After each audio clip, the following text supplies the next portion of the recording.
You're listening to Dodge Movie Podcast. Your hosts are Christy and Mike Dodge, the founders of Dodge Media Productions.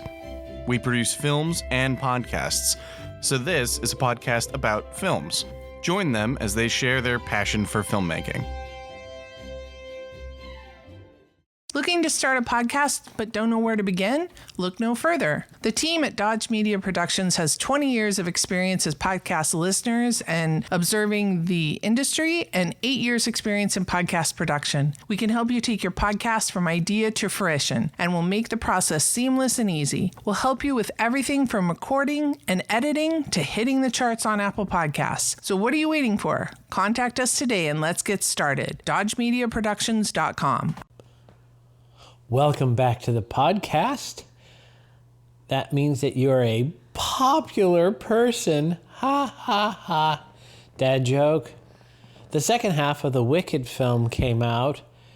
I have to say maybe it makes sense from a marketing standpoint, but I don't like the fact that the first one was just called Wicked with no subtitle, and the second one is called Wicked: For Good.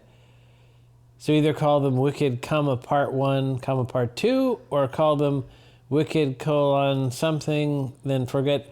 Very confusing to me. Wicked Part 1 would have helped me out a lot because I will keep this story brief, but I was unaware. I think partially because we wanted to go in with as little background information as possible, because we obviously had seen the Broadway production, and so we knew the story and everything, but we didn't want to spoil ourselves, and so we did not watch any like YouTube videos or anything about the production. And so we go in, and at the very beginning of the movie it says Wicked Part 1, and I didn't really think much about it. I think I knew it was going to be a little bit longer of a movie, and so what my brain went to is when I went to see Hateful Eight with my son, and that was a long movie, and so they had an actual intermission, which is the first time ever I've experienced an intermission in a movie. And I think I knew that there was going to be an intermission, but I didn't know how it would work. And so what they did for Hateful Eight is they said it, like the screen went black and then it said intermission, and immediately a 15-minute countdown clock came up and the lights came up. And so people went to the restroom or they left the theater for whatever reason, and my son and I just sat there and chatted about what we had seen so far and watched the 15 minutes countdown, and then when it was done, it went back into the movie. And so when I saw Part 1, I just assumed that's what was going to happen. And then I got so engrossed in the movie that I didn't realize that 2 hours had passed, and the movie, I can tell because like I said, I've seen the Broadway production. The movie ends, screen goes to black, it goes to credits, but I know we're only halfway through the story. And I believe you were taken off guard as well. Mm-hmm. And so I looked at you like, what? And then I looked at our daughter-in-law who was watching the movie with us, and she was like, I go, when's the next part? And she said, next year. And I remember I was so shocked.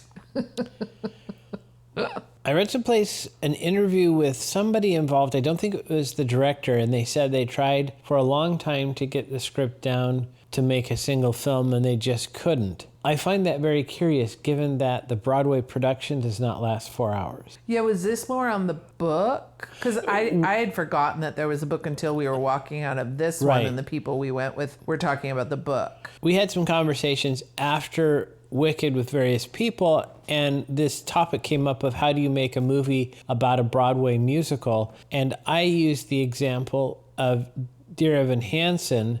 I think they should have done the Hamilton approach of just filming a production instead of trying to make a movie of the musical. I think you just go wrong every time. No one's happy. If they love the musical, they'll love a filmed version of the musical. Just hew to that. No need to add stuff, change stuff, delete stuff. But maybe when you get into the process, it doesn't make any sense or it's not creatively fulfilling. But to me, that's always kind of odd when you take a musical and then you make a movie that's kind of based on but not actually filmed. If you take a book and you make a movie, it makes sense that you're going to make changes because they're two different things. One you read, one you watch. But you watch musicals, you watch movies, it seems to me, just record the talented people singing and dancing and you'll be fine. I do wish, just a little aside, because you brought it up, I do wish that more musicals would be filmed, kind of like the Hamilton one that was released on Disney Plus, because not everybody can get to Correct. New York City, and not everybody can even afford like the traveling Broadway shows. And I understand that you don't want to you don't want to affect those tickets. So, I would even be fine with if it was a bit of a delay, but there were shows that the 2 times I've been so lucky to go to New York City and see shows that I wish I could share some of those shows that I saw with other people. And that is what makes theater special, is it's kind of this once in a lifetime kind of thing. But if I could get on my soapbox and advocate for, there's a brilliant play, and the name is escaping me, that Matthew Perry wrote and produced and starred in, that I got to see on Broadway in 2017. And what makes me sad is that they did not film that, because now that's lost forever. It will never be reprised because, he's gone. So had we filmed that, then you would have that forever. And so that makes me sad. It's interesting because when you talk about having things there forever, the movie White Christmas, which is one of my favorite Christmas movies,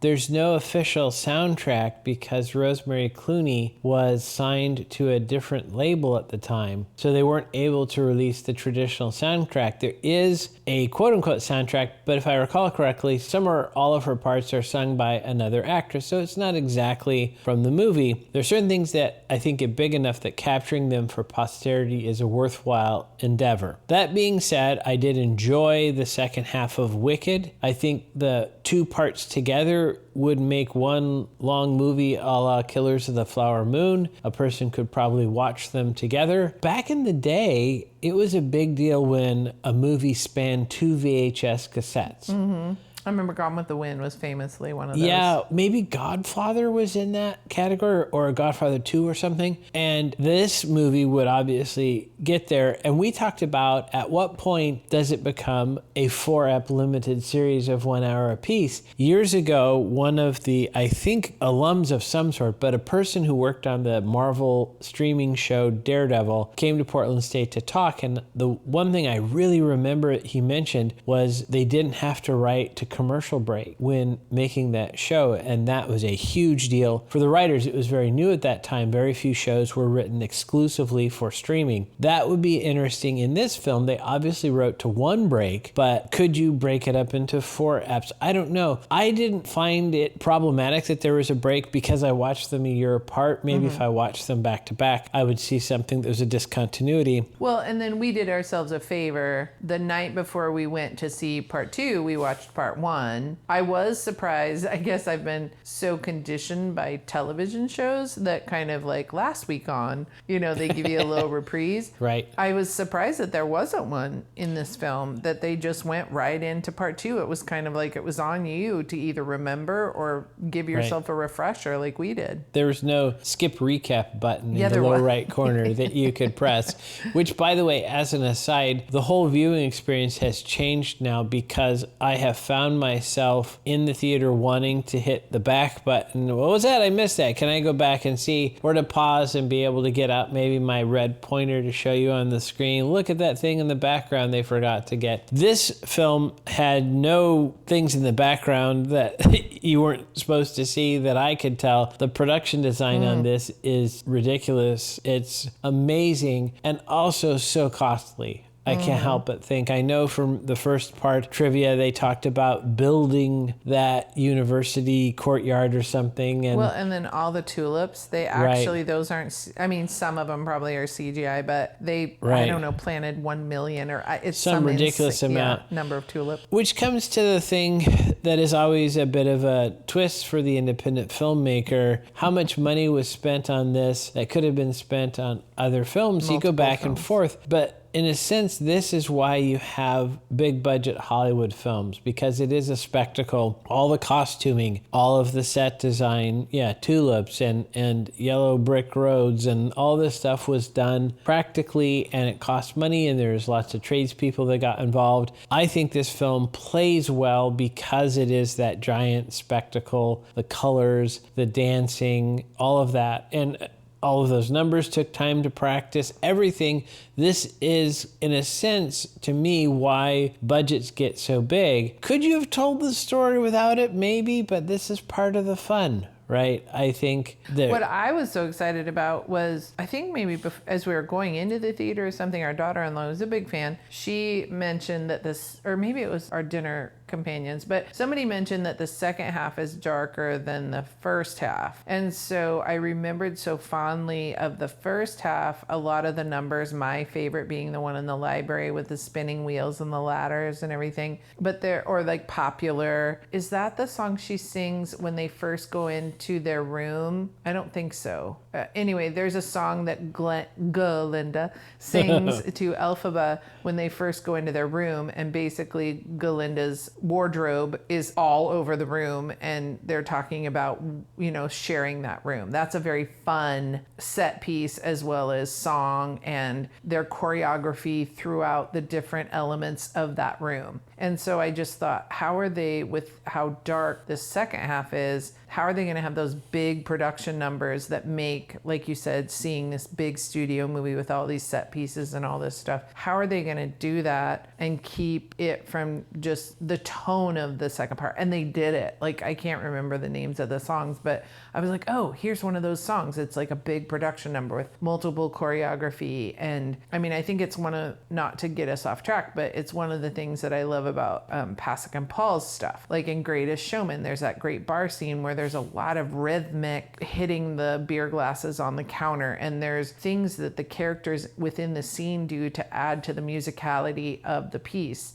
And I noticed when we watched Spirited this weekend, there are also those same type of things, like when they sing Good Afternoon, and there's different things. There's stomping, there's clapping, there's the performers get to almost play an instrument in a way, because it's, and I saw that there was one song in this Wicked too that was kind of like that, reminded me of that choreography adding to the sound aspect. That brings up an interesting thing about Wicked in particular, in that it goes from a Broadway musical, which is a 2-act structure with Act 1 being generally bigger than Act 2, into a traditional 3-act structure where you tend to drag in the end of Act 2, which would have probably correlated to roughly the beginning of the second half of the film. I'm not exactly sure all the things they had to do to make that work, but I felt like it worked pretty well. The back end, the second half, didn't seem to drag to me, even though it was different in tone a little bit. The first part was cheerier and more innocent, you maybe would say. I really liked the way the original author of the book took these things which are known and spun a different version out of them while keeping the different milestones and touch points. And in a certain sense, this was an opportunity missed for Top Gun Maverick, because they could have done something similar where they take the things that we know, but then they fill in the blanks with something that goes against your expectations. In the movie, they were just following the book. For the most part, daughter-in-law had a lot of, I think, feedback on that. I didn't read the original book, and I only saw the Broadway play, and I don't remember it specifically well enough to say the film went awry here or there, but I think it, for the most part, captured the intent of the original source material. I was fine with Ariana and Cynthia's singing. I am kind of ambivalent about the guy who played Fiyero. He seemed okay, but he wasn't outstanding Bailey? Like they were. I don't know, some handsome brunette guy played the love interest. Yeah. I think his name Josh Bailey. Could be. He did fine. I didn't go one way or the other on him. I thought, in retrospect, how could you replace Kristen Chenoweth with anybody but Ariana Grande? She seemed like she had the voice that would match what Chenny did. So I thought, for a musical, you live and die on the singing, and it did very well. I liked the film quite a bit in that regard. I don't know if it would have worked as well as one big block in the theater with an intermission to go to the restroom or the theater or the concession stand. But I think it worked well in these two parts. I'm very curious to hear from our listeners if you watch it at home on streaming, back to back, what your experience is, how it holds up with that. It's such a different experience though, being at home. I do wonder though, because there were people, to your point of like sitting in a theater there, I know there were people when Barbie and Oppenheimer were out that would go see one and then go see the other, right? So that's a 4-hour block of movie watching. At least, yeah. And I thought, but I could be making this up in my brain, I thought there was a theater that was offering like a re-airing of one, and then you got like a little intermission, and then and then you go see Wicked for good. But I could be wrong, because that would be curious what the ticket sales on something like that would be. Would people be in it for 4 hours? That's a good question about whether Broadway musicals have a limit based on the performers or the audience, right? Yeah, I'm sure there are a good number of people that aren't even acquainted with the Broadway musical that went and saw these movies. I would love to hear from someone who had not ever been exposed to either the book or the Broadway. Yeah, and who saw this film I agree. and what their perspective was on this. If you had never seen The Wizard of Oz, would this be as clever? Maybe Oh my gosh, not. There has to be somebody on the planet that's never seen Wizard of Oz. Right. It seems So hard like, to how would you believe. find this person? Because at least in our generation, Yes. it was on once a year on broadcast television. Yes. It was always around Halloween, wasn't it? At least where I lived, it was always around Halloween. I think it was, the last quarter of the year, but I don't Yeah. remember specifically if there was a time associated with it. People were freaked out by the monkeys. I wasn't, but I was scared of them. Oh. I was never scared of monkeys like when we go to the zoo or monkeys in Right. general, but I was scared of these winged monkeys. the wing flying monkeys, and I think I wasn't because D&D in essence, I think probably. Well, my exposure, because I do remember watching this at like 4 or 5, like very, very early. That's why I think Right. I associate it with Halloween. I almost feel like, was it on and my mom was like at the door passing out candy or something? And so I would, because I feel like I remember watching it kind of by myself, and that wasn't a thing that my mom would just like Right. put me in Sit front you of the down TV. and, I wish mean, you although goodbye. Sesame Street. But anyway, and so, yeah, I don't know if it was because it was a spooky time of year or I was by myself. And so the winged monkeys, I loved the movie Wizard of Oz. In fact, it was a seminal moment for me when I first went to film school, because I want to say like the first week or two in my intro to film class, we watched The Wizard of Oz, which I guess tells you that maybe not everybody has seen it if they're showing it, because when I went to film To school, film I was in my students. 40s, and so I was surrounded by a bunch of 20-somethings that Oh, I yeah, wonder how gosh. many of them hadn't watched it. But anyway, and I remember sitting there going, oh my gosh, if I could go back and tell my 8-year-old self, one day you're going to go to school and you'll get to watch this movie as part of your... This will be school. yeah. Your lecture. Yeah, I would have been so happy. I remember as a kid, people in the house watching it every time it came on. It wasn't my favorite movie. I went to college with a guy who read all of the L. Frank Baum novels and was very much into it. I guess maybe it's that like every group has somebody who wears a fedora. Every group has somebody who's obsessed with Wizard of Oz. So I'm kind of ambivalent. I like the original movie, okay, but it's not my favorite thing ever. I could see the parallels with certain things, and I've heard some argument about whether or not he intended that. Okay, that's fine. But it's one of those things, like you said, that you would think everyone would know. Now, talk about swinging for the fences, because the people in the studio who are greenlighting this are probably of our generation, maybe even somewhat older. So they have seen this and they have opinions about it. So John Chu, the director, really was, in a sense, high risk in his swing for the fences here, because the opinions would be very, very strong. I think it'd be curious to hear if people under the age of 30 have seen this film, or what their response is to it. Is there anybody under 30 who is obsessed with Wizard of Oz? I don't know, but then we could easily point at somebody who's under the age of 30 who is big into Phantom of the Opera, even the versions before Andrew Lloyd Webber got involved. So maybe there is an existing market for this. But it just seems to me this is such a well-known property that even Wicked by itself as the Broadway play, to make it again is really subjecting yourself to, or I should say exposing yourself to, a lot of commentary. I don't know what the interwebs are saying about this, but my guess is people have strong opinions about the two Wicked films. Yeah, I think it was a good thing that he did In the Heights as a precursor to this one, just to get his feet wet with taking a Broadway musical and transforming it to the screen, because that one at least obviously still had set pieces and still had, dynamic choreography, and, you're blending movie dialogue with songs and stuff to expand the story, to carry out the story, but it's in a modern era kind of, and it's not so fantastical. But I give mad respect and major kudos to John M. Chu, who did this, because I think he did Wicked good. I think, no pun intended, I think he did it well, I guess is the probably proper English, but I think he did a really, really, really fine job in telling this story, expanding what could be done on a stage to a film perspective. I mean, both in 1 and 2, I lost myself. I wasn't ever, oh, this is dragging, or this is boring, or I'm in a theater. I was in that film, both of them, and thought that he did just and then, like, to your point, the performances, I liked seeing Bowen Yang a little bit more in this one, because his part was pretty small in the first one, and so I think it's cool, and especially knowing the behind the scenes that Lorne Michaels didn't, because they were doing the season of SNL at the time, and they filmed Wicked in London, so it wasn't just like Bowen could jump in a cab and go down the street. He had to fly across an ocean, and Lorne wasn't going to let him participate. And then Ariana called Lorne and basically said, please. And so then he did. So just to see Bowen more in the second one was very cool. Was the goat professor voiced by Peter Dinklage, if I remember correctly? I'll look it up real quick. That person has the total win, because they get to be in Wicked, but they don't have to learn any of the choreography. Although, did they make them put on the suit with the ping pong balls? Yeah, that would be funny.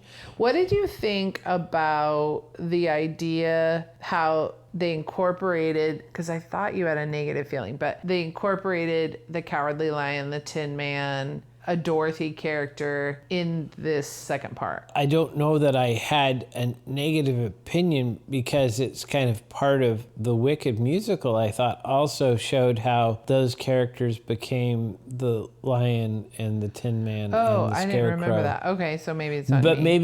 maybe I'm wrong about that. I don't know. Maybe I got it from somewhere else. It tried to. That's why I was saying it was a good job, but it tried to link up with all of these touch points of the original source material and make sense out of them, which I thought they did an okay job of that. It was maybe a little bit of a push with the Scarecrow. They never really explained why that's how they would punish him, but it made sense to then come up with the Scarecrow. I thought the color palette was amazing. I seem to recall in one of the musical numbers, and I wish I could remember which one it was, I was telling you after the fact, I thought that you could tell there were two different cuts used for a close-up of Ariana Grande, because the flyaways on her hair changed. And I noticed that because through their magic, the hair and makeup people seem to be able to keep that from happening. You only notice it rarely. Most of the time, her hair, even while singing and dancing, looked wondrous and didn't frizz out in any way, shape, or form. So mad props to them. And of course, Cynthia's makeup, because they didn't do that with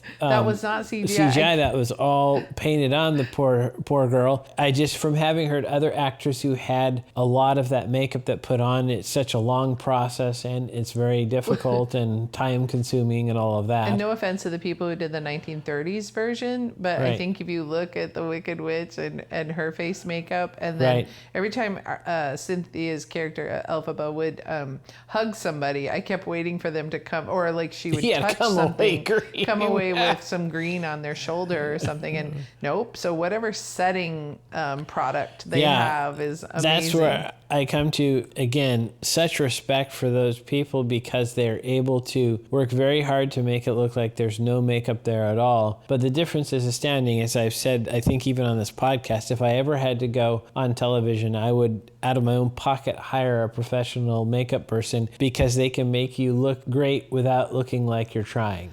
I know we could look this up for the first one, but I sure hope, because oftentimes these are the technical awards that are given for the Oscars for hair, makeup, lighting, all Right. these things. I sure hope that the Wicked folks, the team that was behind the set production and the makeup and the wardrobe and, those folks, I hope they get their due, and they, at least within the industry, if that's on your resume, I would hope that would impress somebody, because it's very Yeah. impressive to this viewer. Also the costumers, because we had talked about, I thought, off air maybe, but the outfits of the students at the university were all obviously the same colors and patterns and general look, but they were all different. Mm-hmm. It seemed like every student had some slight variation, and some of them were kind of wacky, like maybe it was Bowen had like half a skirt on, or there were some very I thought it was avant-garde cool. choices, but they were all of a type but then different. And then we think of the number of extras that had to be costumed, how much work that was to come up with unique things that look different, but then also look like they're of the same pattern, and to produce all the different things. And as we know, often there's more than one version or one instance of a particular piece. In case something happens, you get your green makeup on it, let's say. Mm-hmm. So the amount of effort that went into that is amazing. I don't know what happened to all of that stuff. Did they just, use a seam ripper and get the cloth back when they were done, as often happens with sets? Did it go to some collection somewhere? Oh no, they don't. Are you saying, did they tear apart the costumes? Yeah, I don't know. Did they put them all in a No. warehouse? Did they Yeah. donate them to a museum? I don't know what happens to them when they're done with this film, but there's a lot of them. Yeah, I mean, I think that would be a curious. I don't think that they seam rip, because you can't take something back to like bolts of fabric once you've cut it up for a shirt. like I so said, it's better just to leave it as a shirt. I have no idea. What was that Harrison Ford, Kelly McGillis Amish movie? Like, those costumers maybe had it easier. You just have a bunch of black suits and a bunch of bonnets and you call it a day. And these folks really had to go in there. And then the set builders. This, again, I think it actually is outstanding for this, but it is kind of the pinnacle of Hollywood being Hollywood, right? Big dance numbers, lots of bright colors, lots of costumes, lots of crazy sets. It's awesome in that regard. And as I mentioned to, I think it was our daughter-in-law around the time that we saw the film, I like that we're seeing more musicals than we did. For a long time, there was a big desert, wasteland of no musicals coming out from Hollywood. And now we're seeing a lot. And you could maybe point at La La Land. I would point at Pitch Perfect, but of course the huge success of Greatest Showman. You see more musicals coming out. Although you had mentioned Into the Heights, another musical movie of that time frame was Steven Spielberg's version of West Side Story. And I had heard that after that, he said he would never do a musical again. I would expect that they're very different than other kinds of films, kind of the opposite of my films, right? They're not people just standing around talking, they're people dancing, very large scale numbers. Even if it's one person, they're dancing, you're going to have a wide, and there's going to be a lot of movement, and you probably want to have some camera movement. So in that sense, are they a little bit closer to action films? But I feel like action films often are much closer. I feel like with a musical, there's a lot of really wide shots, which maybe makes them really good for the theater with its aspect ratio. I don't know if this was shot with like an anamorphic lens or something. Could they get to the 2.85 to 1 or some wide shot like that? And then you think of John Ford's Westerns. Is there a Western musical? Maybe Annie Get Your Gun? Oklahoma. Yeah. So I really thought this movie was landed well. Credit to Chu and crew for landing it. There may be some folks like the comic book store guy in The Simpsons who criticize different pieces, but I think all in all, this is a really good film. Final thoughts? I loved it. I enjoyed it. I enjoyed the music. Yeah, I'll probably watch this one again when it comes on a streaming platform. Awesome. And remember, Dodges never stop, and neither do the movie. Thanks for listening to Dodge Movie Podcast with Christy and Mike Dodge of Dodge Media Productions. To find out more about this podcast and what we do, go to dodgemediaproductions.com. Subscribe, share, leave a comment, and tell us what we should watch next. Dodges never stop, and neither do the movies.